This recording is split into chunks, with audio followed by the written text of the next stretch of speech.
Hello नमस्कार दोस्तों, मैं महादेव मैदाड़ और बुक रीडिंग में आपका स्वागत है दोस्तों। आपके अवचेतन मन की शक्ति इस किताब का मैं कंटिन्यू रीडिंग कर रहा हूँ। आज हम देखेंगे 14वां अध्याय 14वां। उसका नाम है आपका अवचेतन मन और वैवाहिक जीवन की समस्याएं। उसके बारे में हम आज पढ़ने वाले हैं दोस्तों। तो मैं एक्चुअली बुक रीडिंग के लिए शुरुआत करता हूँ। मन की कार्यप्रणाली एवं शक्तियाँ के प्रति अज्ञानता ही वैवाहिक जीवन की सभी समस्याओं का कारण है। अगर पति व पत्नी दोनों मन के नियमों का सही ढंग से पालन करें तो उनके बीच के वैमनस्य को आसानी से दूर किया जा सकता है। एकजुट होकर प्रार्थना करने पर दोनों सदैव एक साथ रहते हैं। दिव्य आदर्शों का चिंतन करने, जीवन के नियमों को भली भांति समझने, साझा उद्देश्यों एवं योजनाओं पर आपसी सहमति बनाने तथा व्यक्तिगत स्वतंत्रता का आनंद लेने से वैवाहिक जीवन सामंजस्यपूर्ण व आनंदमय हो जाता है, जिसके बाद दोनों के बीच एकात्मता की भावना आती है और दोनों एकाकार हो जाते हैं। तलाक को रोकने का सबसे अच्छा समय शादी से पहले है, परंतु सबसे अहम बात यह है इस बात पर इस प्रकार की विषम परिस्थिति उत्पन्न ही क्यों हो। क्या वैवाहिक जीवन की समस्याओं के मूल कारणों पर ध्यान देना अर्थात मामले की तह तक जाना बेहतर नहीं होगा। पुरुषों और महिलाओं की अन्य सभी समस्याओं की तरह ही तलाक, अलगाव, विवाह विच्छेद और अंतहीन कानूनी लड़ाई जैसी समस्याएं भी सीधे तौर पर चेतन और अवचेतन मन की कार्यप्रणाली तथा दोनों के बीच परस्पर संबंधों के बारे में ज्ञान की कमी से जुड़ी है। विवाह का अर्थ क्या है दोस्तों, अभी देखेंगे विवाह का अर्थ क्या है। सबसे पहले तो विवाह एक बंधन को वास्तविक बनाने के लिए इसकी बुनियाद आध्यात्मिकता पर आधारित होनी चाहिए। यह भावना दिल से उत्पन्न होनी चाहिए, क्योंकि दिल सदैव प्रेम से परिपूर्ण रहता है। ईमानदारी, निष्कपटता, करुणा और सत्यनिष्ठा भी प्रेम के ही रूप है। पति पत्नी दोनों को एक दूसरे के प्रति पूरी तरह ईमानदार और निष्कपट होना चाहिए। जब कोई पुरुष किसी स्त्री से सिर्फ उसकी धन दौलत अथवा सामाजिक प्रतिष्ठा में भागीदार बनाने या अपने अहंकार की तुष्टि के लिए विवाह करता है तो वह विवाह सच्चा नहीं है। ऐसे विवाह में ईमानदारी, निष्कपटता और सच्चे प्रेम का अभाव होता है। इस प्रकार का विवाह महज एक स्वांग, दिखावा और ढोंग होता है। अगर कोई स्त्री कहे कि मैं काम करते करते थक चुकी हूँ, अब मैं अपने जीवन को सुरक्षित बनाने के लिए विवाह करना चाहती हूँ, तो उसका मूल सिद्धांत ही गलत है। वह मन के नियमों का सही तरीके से उपयोग नहीं कर रही। वास्तव में उसके जीवन की सुरक्षा उसके चेतन व अवचेतन मन के बीच के परस्परों संबंधों के ज्ञान तथा इसके उपयोग पर निर्भर है। उदाहरण के लिए, यदि कोई स्त्री इस पुस्तक के अध्यायों में वर्णित तरीकों पर अमल करे तो उसके जीवन में धन दौलत या स्वास्थ्य की कभी कमी नहीं होगी। उसे धन दौलत के लिए अपने पति, पिता या किसी अन्य पर निर्भर नहीं रहना पड़ेगा। दरअसल कोई भी स्त्री अपनी सेहत, मानसिक शांति, सुख, प्रेरणा, मार्गदर्शन, प्रेम, धन दौलत, सुरक्षा, खुशी या दुनिया की किसी भी चीज़ के लिए अपने पति पर निर्भर नहीं है। उसे सुरक्षा और मन की शांति तो अपने भीतर की आंतरिक शक्तियों के ज्ञान तथा मन के नियमों का रचनात्मक तरीके से उपयोग करने पर प्राप्त होती है। आदर्श पति को कैसे आकर्षित करें। अब तक अपने अवचेतन मन की कार्यप्रणाली से अच्छी तरह परिचित हो चुकी है। आपको मालूम है कि अवचेतन मन पर आप जो भी छवि अंकित करती है वह छवि आपके बाहरी संसार में जीवंत हो जाती है। आप अपने पति को जिन गुणों से संपन्न देखना चाहती है उन गुणों व विशेषताओं की छवि अपने अवचेतन मन पर अंकित करें। इसकी सर्वोत्तम तकनीक इस प्रकार है। रात को अपनी कुर्सी पर आराम से बैठने जाए, अपनी आंखें बंद कर ले, शरीर को पूरी तरह ढीला छोड़ दे और शिथिल हो जाए। धीरे धीरे शांत, अप्रतिरोधी और ग्रहणशील बने। फिर अपने अवचेतन मन से बात करे और इसे कहे, मैं अपनी ज़िंदगी में ऐसे व्यक्ति के आगमन का अनुभव कर रही हूँ जो ईमानदार, निष्ठावान, वफादार, शांत, सुखी और समृद्ध है। मैं इन गुणों का आदर करती हूँ।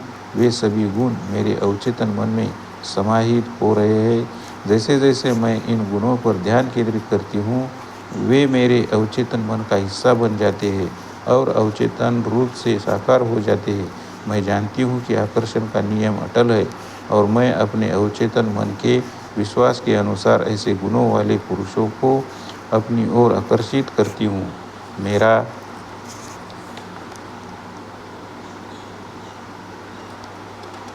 अवचेतन मन महसूस कर रहा है कि यह सच है और ऐसे पुरुष को मैं आकर्षित करती हूँ। मैं जानती हूँ कि मैं उसके जीवन की शांति और खुशियों को कई गुना बढ़ा सकती हूँ।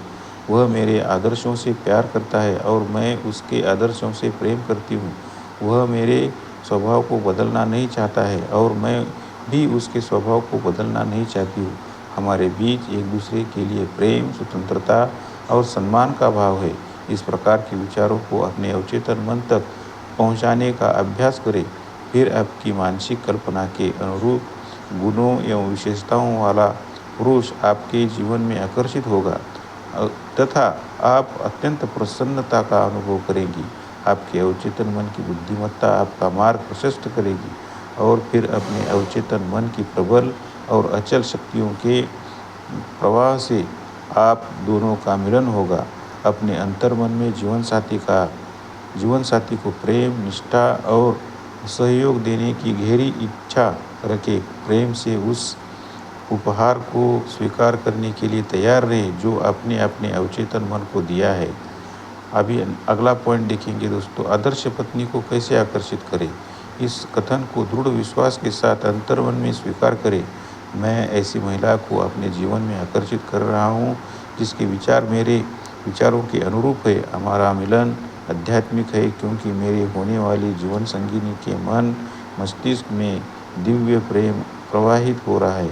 मैं जानता हूँ कि उस स्त्री को मैं प्रेम, प्रकाश, शांति और आनंद प्रदान करता हूँ।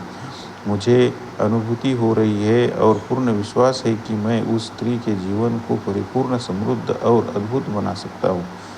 अब मैं दृढ़ निश्चय के साथ यह कहता हूँ कि उसमें ये सारे गुण और विशेषताएं मौजूद है। वह आध्यात्मिक, वफादार, निष्ठावान और सच्चे मन वाली स्त्री है। वह सद्भावपूर्ण, शांतिप्रिय और खुशहाल है। हमारे बीच एक दूसरे के प्रति प्रबल आकर्षण है। मेरे अंतर्मन को सिर्फ प्रेम, सत्य और सौंदर्य उसकी अनुभूति हो रही है। मैं अब अपनी आदर्श जीवन संगिनी को स्वीकार करता हूँ। आपको अपनी जीवन संगिनी में जिन गुणों की तलाश है, जब आप उस सभी गुणों और विशेषताओं पर शांत भाव से एवं गहरी रुचि के साथ विचार करेंगे, तब आपके अवचेतन मन में आपकी पत्नी के सभी गुण अंकित हो जाएंगे। फिर दैवीय विधान के अनुरूप अवचेतन मन की गूढ़ शक्तियों के प्रभाव से आप दोनों का मिलन होगा। अगला पॉइंट है दोस्तों, तीसरी बार गलती दोहराने की ज़रूरत ही क्या है। हाल ही में एक शिक्षिका ने मुझे बताया कि मैं 3 शादियाँ की है। मेरे तीनों ही पति दब्बू और आज्ञाकारी थे। वे हर तरह के फैसले लेने तथा गृहस्थी की गाड़ी चलाने के लिए पूरी तरह से मुझ पर निर्भर थे। मुझे बताइए कि मैं ऐसे ही पुरुषों को क्यों आकर्षित करती हूँ। मैंने उनसे पूछा कि क्या दूसरी शादी करने से पहले उन्हें मालूम था कि उनके होने वाले पति का स्वभाव स्त्रियों जैसा है। उन्होंने जवाब दिया, बिल्कुल नहीं। अगर मुझे पता होता तो मैं उससे कभी शादी नहीं करती। स्पष्ट तौर पर उन्होंने अपनी पहली गलती से कोई सबक नहीं सीखा था। वास्तव में उस महिला का व्यक्तित्व और स्वभाव ही इस समस्या का मूल कारण था। उसके व्यक्तित्व में पुरुषों वाले गुण थे। वह दबंग स्वभाव की महिला थी और अनजाने में ही वह वैसे व्यक्ति को जीवनसाथी बनाना चाहती थी जो दब्बू और आज्ञाकारी हो, ताकि वैवाहिक जीवन में उसका वर्चस्व बना रहे। उसके मन में ऐसे ही पति की चाहत दबी थी और वह उन बातों से पूरी तरह अनभिज्ञ थी। उसने आत्मरूप से जैसी इच्छा व्यक्त की, उसके अवचेतन मन ने उसे वास्तविकता में बदल दिया। दरअसल उसे प्रार्थना की सही तकनीक अपनाकर इस दुष्चक्र को तोड़ने की कला सीखनी चाहिए थी। अगला पॉइंट है दोस्तों, उसने किस प्रकार नकारात्मकता के दुष्चक्र को तोड़ा। फिर से बोलता हूँ, उसने किस प्रकार नकारात्मकता के दुष्चक्र को तोड़ा। आखिरकार वह शिक्षिका इस सरल सत्य के अवगत हुई, अगर आपको यह यकीन हो जाए कि आपको अपने मनोनुकूल आदर्श जीवन साथी मिल सकता है, तो आपको अपने विश्वास से अनुरूप जीवन साथी अवश्य मिलेगा। यहाँ हम एक विशिष्ट प्रार्थना का उल्लेख कर रहे हैं, जिसका उपयोग उन्होंने अवचेतन मन की पुरानी प्रवृत्तियों को दूर करने तथा आदर्श जीवन साथी को अपने ओर आकृष्ट करने के लिए किया था। जिस तरह के व्यक्ति को मैं दिल से अपना जीवन साथी बनाना चाहती हूँ, उसकी छवि मैं अपने मानस पटल पर निर्मित कर रही हूँ। जिस पुरुष को मैं अपने पति के रूप में आकर्षित कर रही हूँ, वह बेहद दृष्टपुष्ट, सामर्थ्यवान, अनुरोगी, दिलेर, सफल, ईमानदार, वफादार और भरोसेमंद है। वह मेरे साथ प्रेम और खुशी का अनुभव करता है। मुझे उसकी अनुगामिनी बनना पसंद है। मैं जानती हूँ कि वह मुझे चाहता है और मैं उसे चाहती हूँ। मैं भी उसके प्रति ईमानदार, निष्कपट, अनुरागशील और दयालु है। मेरे पास उसे देने के लिए सदिच्छा, आनंदमय दिल और एक स्वस्थ शरीर जैसे अद्भुत उपहार है। वह मुझे भी वही उपहार दे रहा है। यह उपहारों का परस्पर आदान प्रदान है। जो मैं देती हूँ वही मुझे प्राप्त होता है।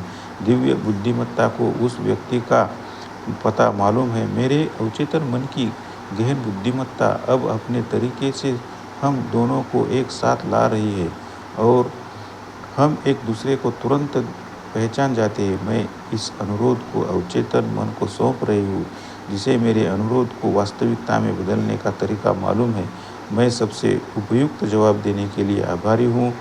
उसने रात को सोते समय और सुबह जागने के तुरंत बाद उपरोक्त विधि से प्रार्थना की तथा इन सच्चाइयों की पुष्टि की। वह जानती थी कि इस अनुरोध को अवचेतन मन तक लगातार पहुँचने से समान विचारों वाला व्यक्ति उसकी ओर आकृष्ट होगा, जो उसके मनोनुकूल होगा। अगला पॉइंट है दोस्तों, उसकी प्रार्थना का जवाब। कई महीने बीत गए। इस दौरान वह बहुत से लोगों से मिली और सामाजिक कार्यक्रमों में भी काफ़ी व्यस्त थी, किंतु उनमें से कोई भी व्यक्ति उसके विचारों के अनुरूप नहीं था। इस दौरान जब भी उसके मन में सवाल या संदेह उत्पन्न होता, मन में प्रार्थना को छोड़ने की बात आती या उसके मन में दुविधा के भाव आते, तब वह स्वयं को याद दिलाती थी कि अवचेतन मन की असीमित बुद्धिमत्ता उसके अनुरोध को अपने तरीके से साकार करने वाली है। लिहाजा उसे चिंतित होने की कोई आवश्यकता नहीं है। फिर तलाक की कार्यवाही पूरी हुई और अंतिम फैसला आया, जिसके बाद वह उन्मुक्त और मानसिक स्वतंत्रता का अनुभव कर रही थी। इसके कुछ ही दिनों के बाद उसने एक डॉक्टर के कार्यालय में रिसेप्शनिस्ट के रूप में काम करना शुरू कर दिया। उसने मुझे बताया कि जिस क्षण उसने डॉक्टर को पहली बार देखा, तभी उसे मालूम हो गया कि यही व्यक्ति है जिसके लिए वह प्रार्थना कर रही थी। स्पष्ट तौर पर डॉक्टर के मन में भी यही भाव था। कार्यालय में नौकरी के पहले हफ्ते में ही डॉक्टर ने उसके समक्ष विवाह का प्रस्ताव रखा। दोनों ही अपने वैवाहिक जीवन से बेहद खुश थे। वह डॉक्टर दब्बू या आज्ञाकारी स्वभाव का नहीं था, बल्कि उसका स्वभाव तो असली मर्द की तरह था। वह भूतपूर्व फुटबॉल खिलाड़ी, उच्च कोटि का एथलीट और आध्यात्मिकता में गहन रुचि रखने वाला व्यक्ति था। हालांकि वह किसी विशेष पंथ का या संप्रदाय से संबंध नहीं था। उसे अपनी प्रार्थना का फल मिला, क्योंकि अनुरोध के परिपूर्ण होने का मानसिक रूप से प्रार्थना की थी और इस भाव को सच्चे मन से स्वीकार किया था। दूसरे शब्दों में, वह मानसिक और भावनात्मक रूप से अपने विचार के साथ एकाकार हो चुकी थी। जिस प्रकार किसी फल को खाने पर वह खून में मिलकर हमारे शरीर का हिस्सा बन जाता है, ठीक उसी प्रकार से इस विचारों को भी उसने अपने जीवन का हिस्सा बनाया था। अगला पॉइंट है दोस्तों, क्या मुझे तलाक लेना चाहिए? तलाक पति पत्नी के बीच की निजी समस्या है। सभी के लिए इस सवाल का जवाब एक ऐसा नहीं हो सकता है। कुछ मामलों में आपको ऐसा लगेगा कि उन दोनों की अभी शादी नहीं होनी चाहिए। कुछ मामलों में आपको लगेगा कि तलाक समस्या का हल नहीं है, क्योंकि अकेले व्यक्ति के लिए शादी से ज़्यादा अच्छी चीज़ कुछ और हो ही नहीं सकती। इस प्रकार किसी व्यक्ति के लिए तलाक सही हो सकता है, जबकि दूसरे व्यक्ति के लिए गलत। एक तलाकशुदा महिला संभावित तौर पर बनावटी ज़िंदगी जीने वाली अपनी विवाहित बहनों की तुलना में अधिक ईमानदार और श्रेष्ठ हो सकती है। इसे एक उदाहरण से समझिए। एक बार मैं एक महिला से मिला जिसका पति नशे का आदी होने के साथ साथ एक पूर्व अपराधी भी था।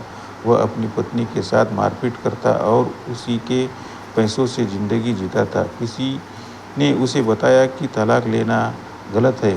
फिर मैंने उसे समझाया कि शादी दो दिलों का मिलन है। अगर दो दिलों के बीच परस्पर तालमेल, प्रेम और निष्ठा का भाव हो तो वह विवाह आदर्श है।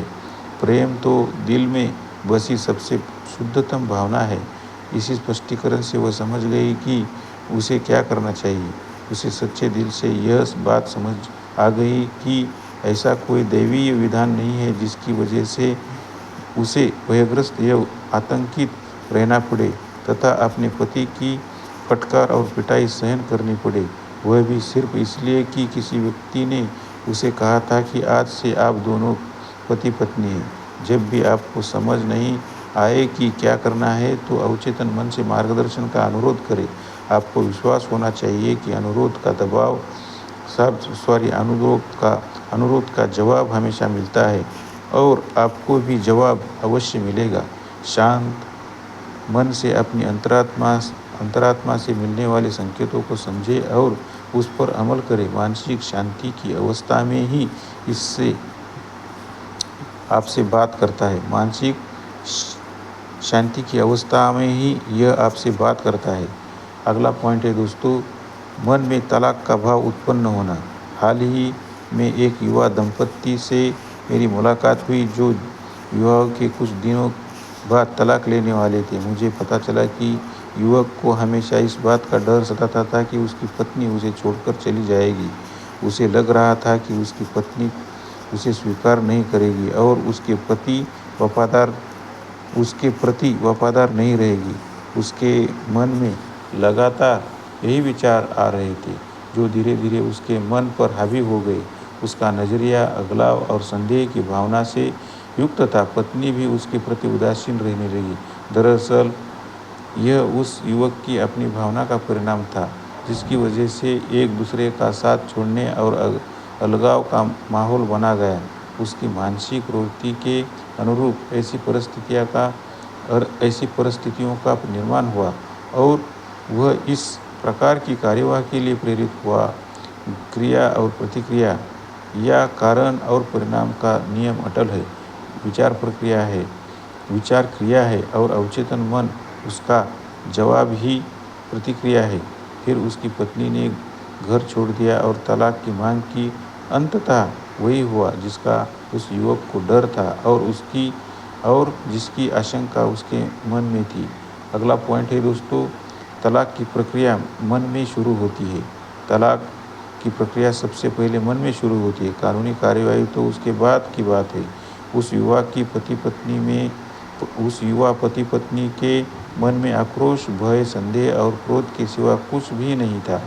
इस प्रकार का दृष्टिकोण व्यक्ति को शक्तिहीन व क्लांत बना देता है और उसका पूरा अस्तित्व कमज़ोर हो जाता है। फिर उन्होंने जान लिया कि नफरत दो लोगों को जुदा कर देती है, जबकि प्रेम उन्हें एक डोर में बांध रखता है। उन्हें एहसास होने लगा कि वे अपने मन का गलत तरीके से उपयोग कर रहे।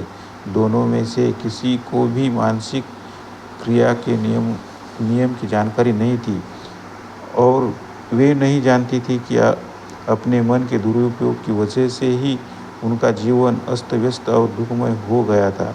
मेरा सुझाव मानकर उन्होंने साथ रहना स्वीकार किया और प्रार्थना की विधि का प्रयोग किया। वे एक दूसरे के प्रति प्रेम, शांति और सदिच्छा की कामना करने लगे। दोनों ने एक दूसरे के लिए सद्भाव, स्वास्थ्य, शांति और प्रेम के भाव को उत्पन्न करने का अभ्यास किया और वे हर रात बारी बारी से प्रार्थना किया करते थे। फिर उनका वैवाहिक जीवन हर दिन अधिक सुखमय होने लगा। चिड़चिड़ी पत्नी, अगला पॉइंट है चिड़चिड़ी पत्नी। अक्सर पत्नी इस वजह से चिड़चिड़ हो जाती है क्योंकि उन्हें लगता है कि कोई उन पर ध्यान नहीं दे रहा है। बहुधा यह चिड़चिड़ापन प्रेम और स्नेह पाने की कामना से जुड़ा होता है। अपनी पत्नी पर ध्यान दे और उसकी सराहना करे, उसके सभी अच्छे गुणों की प्रशंसा व सराहना करे। कई महिलाएं ऐसी भी होती है जो पति को अपनी विषय प्रवृत्ति के अनुरूप बनाना चाहती है। यह अपने पति से यथाशीघ्र छुटकारा पाने के लिए दुनिया में सबसे कारगर तरीका है। पत्नी और पति को हमेशा एक दूसरे के कमियां निकलने या सिर्फ अवगुणों को देखने से बचना चाहिए। दोनों को चाहिए कि वे एक दूसरे के रचनात्मक और असाधारण गुणों पर ध्यान दें तथा उनकी प्रशंसा करें। अगला पॉइंट है दोस्तों, हमेशा विचारमग्न रहने वाला पति। अगर कोई व्यक्ति अपनी पत्नी की बातों या उसके कार्यों से असंतुष्ट होकर उस पर लगातार गंभीरता से विचार करने लगे तथा मन में अपनी पत्नी के विरुद्ध बातों को स्थान देने लगे, तो मनोविज्ञान की भाषा में वह व्यभिचार कर रहा है। व्यभिचार का एक अर्थ विकृत सोच भी है, अर्थात मानसिक रूप से नकारात्मक और विनाशकारी चीज़ों पर ध्यान देना या एकाग्रचित्त होना। जब कोई व्यक्ति मन ही मन अपनी पत्नी से नाराज़गी जताता है तथा उसके प्रति द्वेष भाव से भरा होता है, तो वास्तव में वह बेवफा होता है। वह विवाह के समय आजीवन प्रेम करने, लाड प्यार करने तथा सम्मान करने के लिए गए वादों के प्रति वफादार नहीं रहता है। पत्नी के प्रति नकारात्मक बातें सोचने वाला व्यक्ति अपने मन की कड़वाहट, नाराज़गी व अपने व्यंग बाणों को अंतर्मन में दबा सकता है, अपने क्रोध को समाप्त कर सकता है तथा वह समझदार, दयालु और विनम्र होने का दावा रखने के लिए किसी भी हद तक जा सकता है। वह चतुराई से मतभेदों से किनारा कर सकता है। पत्नी की प्रशंसा करने तथा मानसिक स्तर पर प्रयास के जरिए वह वैरभाव की आदत से छुटकारा पा सकता है। फिर वह न केवल अपनी पत्नी के साथ बल्कि व्यावसायिक सहयोग के साथ भी मधुर संबंध प्रस्थापित कर पाएगा।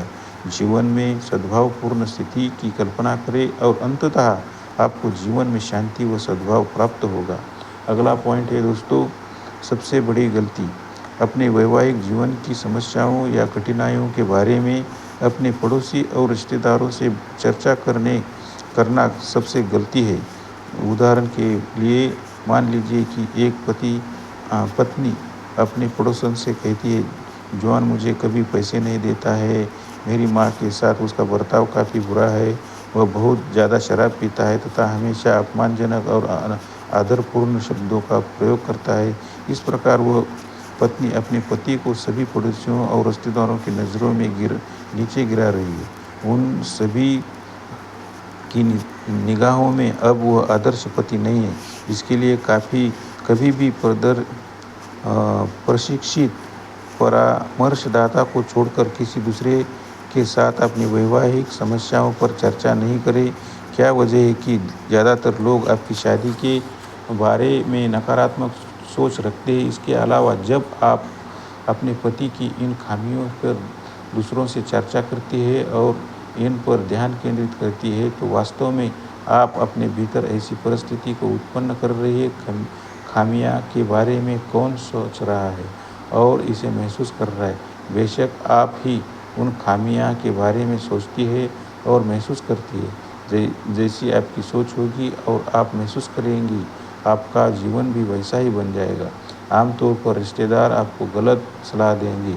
सामान्य तौर पर दूसरों की सलाह पक्षपातपूर्ण और पूर्वाग्रह से प्रेरित होती है, क्योंकि वे निष्पक्ष होकर सलाह नहीं देते हैं।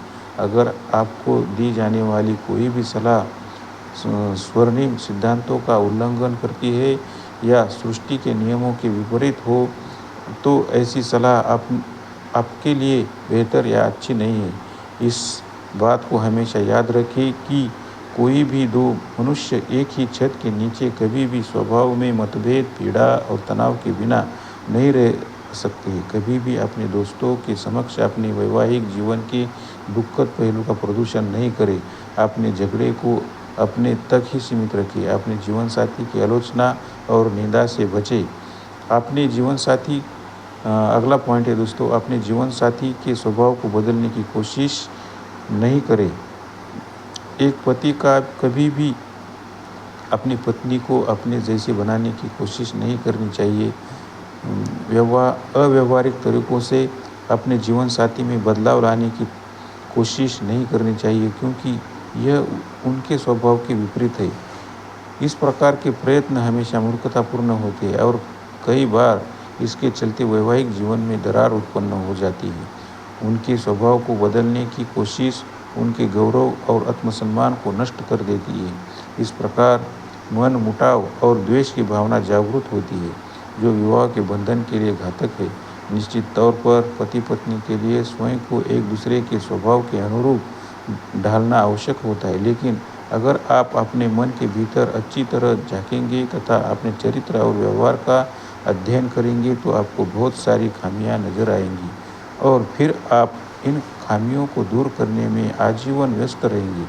अगर आप कहते हैं मैं जैसा हूँ उसे वैसा भी बना दूंगा, तो आप परेशानियों को दावत दे रहे हैं और तलाक के लिए अदालत का दरवाज़ा खटखटा रहे हैं। आप दुख की कामना कर रहे हैं। आपको यह कटु सत्य सीखना ही होगा कि दूसरों को ही नहीं बल्कि स्वयं को बदलने की कोशिश करें। अगला पॉइंट है दोस्तों, प्रार्थना के इन चरणों के माध्यम से ही एक साथ प्रार्थना करेंगे। फिर से बोलता हूँ, प्रार्थना के इन चरणों के माध्यम से एक साथ प्रार्थना करेंगे तो एक दूसरे का साथ हमेशा बना रहेगा। तो इसमें कई चरण दिए हैं, मतलब 3 चरण दिए हैं। तो पहला चरण मैं पढ़ रहा हूँ। पहला चरण, कभी भी छोटे मोटे पारिवारिक कलह से उत्पन्न होने वाली चिढ़ या क्रोध की भावना को अगले दिन मन में नहीं रखें। रात में सोने से पहले दिन में हुए नोक-झोंक के लिए एक दूसरे को माफ़ करना सुनिश्चित करें। सुबह नींद खुलते ही मन में यही भाव लाए कि अवचेतन मन की अनंत बुद्धिमत्ता सभी तरीकों से अपना मार्गदर्शन कर रही है। शांति, सद्भाव और प्रेम के विचारों को अपने जीवन साथी, परिवार के सभी सदस्यों तथा पूरी दुनिया तक प्रेषित करें। दूसरा चरण है दोस्तों, नाश्ते के समय ईश्वर के प्रति आभार प्रकट करें। स्वादिष्ट भोजन के लिए, जीवन में संपन्नता के लिए तथा हर क्षेत्र में कृपा के लिए ईश्वर को धन्यवाद दें। सुनिश्चित करें कि खाने की टेबल पर कोई समस्या, चिंता या तर्क वितर्क नहीं होगा। दिन व रात के भोजन के समय भी यही बात लागू होती है। अपनी पत्नी या पति से कहे, मैं आपके सभी कार्यों को सराहना करती हूँ और दिन भर के लिए मैं आपको प्रेम और शुभकामनाएं देती हूँ। तीसरा चरण है दोस्तों, पति और पत्नी को हर रात बारी बारी से प्रार्थना करनी चाहिए। कभी भी अपने जीवन साथी को महत्वहीन नहीं समझे। अपनी प्रशंसा और प्रेम का इजहार करें। निंदा, आलोचना और अवगुण ढूंढने के बजाय प्रशंसा और अच्छे विचारों के बारे में सोचें। शांतिपूर्ण घर और खुशहाल वैवाहिक जीवन की बुनियाद प्रेम, सौंदर्य, सद्भाव, पारस्परिक सम्मान, ईश्वर के प्रति आस्था और सभी अच्छी चीज़ों पर आधारित होती है। सोने से पहले बाइबल का 23वां, 27वां, 91वां स्तोत्र पढ़े। हिब्रूज का 11वां अध्याय पढ़े।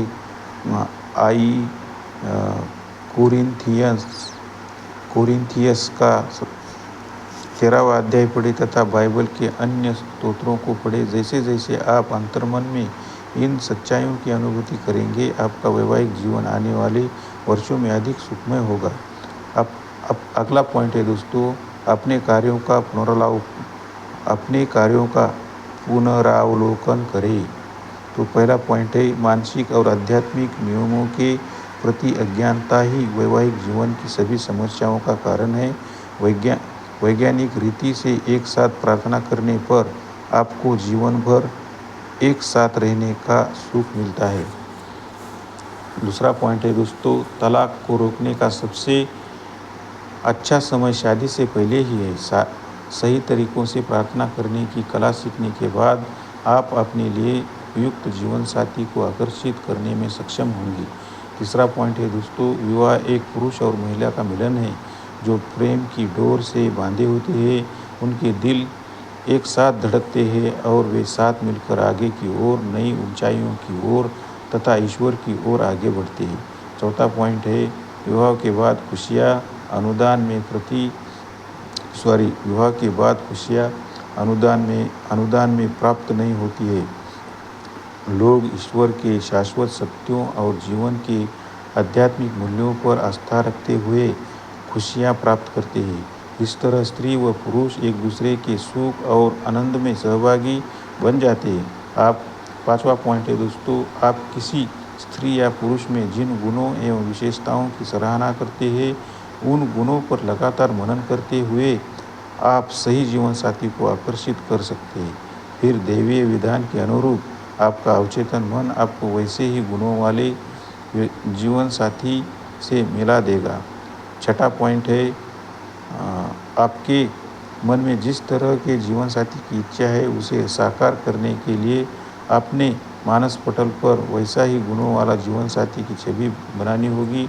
अगर आप ईमानदार, निष्ठावान और प्यार करने वाले जीवन साथी को आकर्षित करना चाहते हैं तो पहले आपको स्वयं ईमानदार, निष्ठावान और प्यार करने वाला बनना होगा।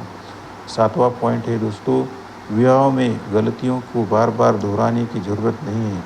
जब आपको पूरा यकीन हो जाता है कि आपको आदर्श जीवन साथी मिलने वाला है तो आपका यह विश्वास वास्तविकता में बदल जाता है। विश्वास करने का मतलब किसी चीज़ को सच मान लेना है।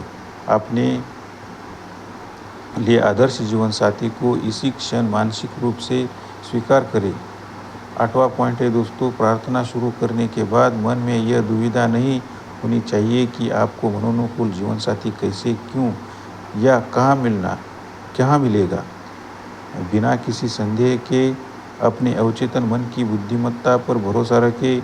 यह सर्वज्ञ है और इसे सभी चीज़ों का अनुभव है, लिहाजा आपको इसी सहायता करने की आवश्यकता नहीं है। अगर आपने जीवन साथी के प्रति, नवा पॉइंट है दोस्तों, अगर आपने जीवन साथी के प्रति आपके मन में झुंझलाहट, द्वेष, दुर्भावना या शत्रुता के विचार है तो आप मानसिक रूप से तलाकशुदा हो चुके हैं। आप सोते जागते अपने मन में जीवन साथी के प्रति द्वेष की भावना के साथ रह रहे हैं। विवाह के समय किए गए वादों पर कायम है। मैं अपने जीवन साथी को आजीवन खुशी, प्रेम और सम्मान देने वाला वादा करती हूँ। 10वां पॉइंट है दोस्तों, अपने जीवन साथी को लेकर मन में किसी प्रकार का डर नहीं रखें। अपने मन में प्रेम, शांति, सद्भाव और सदिच्छाओं के विचारों को प्रवाहित करें और इस तरह आने वाले वर्षों में आपका वैवाहिक जीवन अधिक सुखमय और खुशहाल हो जाएगा। 11वां पॉइंट है दोस्तों, एक दूसरे के प्रति अपने मन में प्रेम, शांति और सदिच्छाओं की भावना रखें। अवचेतन मन इन तरंगों को ग्रहण करता है। इसके परिणाम स्वरूप आप दोनों के बीच एक दूसरे के लिए विश्वास, स्नेह और सम्मान जागृत होता है। 12वां पॉइंट है दोस्तों, अक्सर पत्नी का चिड़चिड़ा स्वभाव प्रेम और स्नेह पाने की कामना से जुड़ा होता है। वह आपका प्रेम और स्नेह पाने के लिए व्याकुल है। उसके सभी अच्छे गुणों की प्रशंसा व सराहना करें। पत्नी से अपने प्रेम का इजहार करें और उसकी सराहना करें। 13वां पॉइंट है दोस्तों, अपनी पत्नी से प्रेम करने वाले पुरुष अपने शब्दों, तरीकों या कार्यों से कभी भी प्रेम रहित या दया रहित भावनाओं का प्रदर्शन नहीं करते। जिसे प्रेम की अनुभूति हो वही प्रेम करता है। 14वां पॉइंट है दोस्तों, वैवाहिक जीवन की समस्याओं के निदान हेतु हमेशा विशेषज्ञ सलाह ले। दांतों में पीड़ा होने पर उसे निकल वाले के लिए आप बढ़ई के पास नहीं जाएंगे। ठीक उसी प्रकार आपके रिश्तेदारों या दोस्तों के साथ अपने वैवाहिक जीवन की समस्याओं पर चर्चा करनी चाहिए। किसी प्रशिक्षित व विशेषज्ञ व्यक्ति से ही इस बारे में सलाह लेनी चाहिए।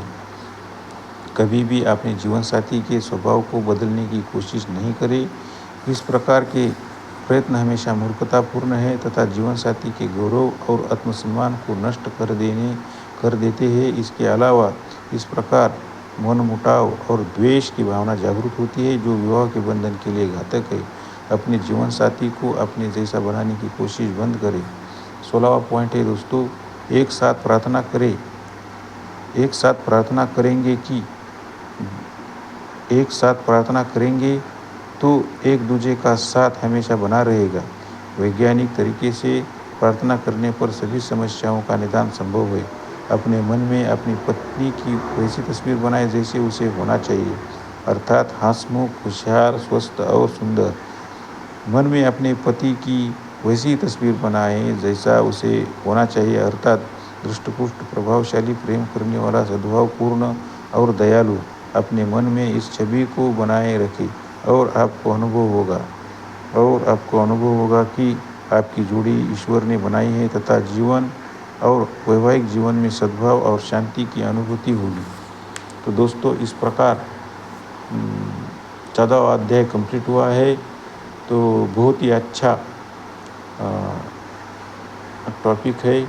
अपने वैवाहिक जीवन में अपने अवचेतन मन का रोल किस प्रकार है और उससे कैसे लाभ उठाए, उसके बारे में यह चैप्टर था।